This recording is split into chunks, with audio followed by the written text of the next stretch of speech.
şiir anımız şiir kelgan vaqtida şu yerdeki hayajon, şu yerdeki duygular bilan yazılgan bugun muvofiq keladi deb o'yladim. Shuning uchun yangi yillar bir sovg'a chiqishda sizlarning diqqatinglarni solishni istadim.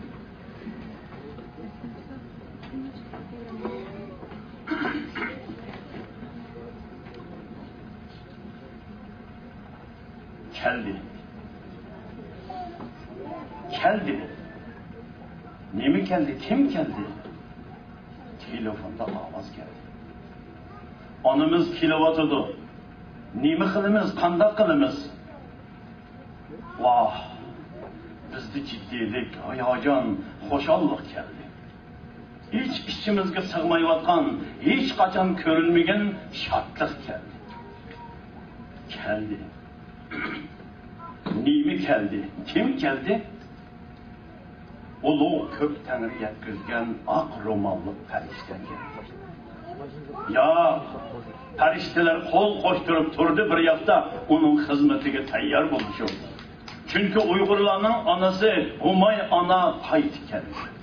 Humay ana geldi. Urhun ruhi geldi. Uygur ruhi geldi. Çünkü o kök Tanrı'nın soğusu idi. O köktün düştü, ziminden ündü. Tarım onun köksüde kaldı. Tanrı ta onun dolusudur. Onun tomuru da Uygur, her bir tınığı da Uygur, her bir kadimi de Uygur. Hatta yürükünün her bir sokuşu da fakat bir söz fakatla Uygur. Geldi.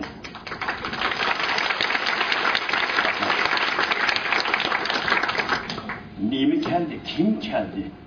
Telefonda avaz geldi. Birisi soraydı. Anımız keliydiken, bu rast mı? Şun mu ya umum mu? O can küreşini başlagan, Xitaylar onu zindanға taşlagan, biz közümüzni yaşlagan. O dozaqda yatqan, çok içinden paxtı çıqandı. 6 yıl. 6 yıl degen 72 ay. 72 ay degen 2160 gün. Bu degen 51.840 saat.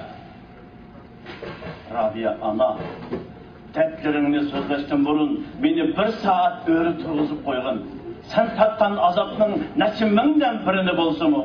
Ketip göreyim. Geldi. O geldi.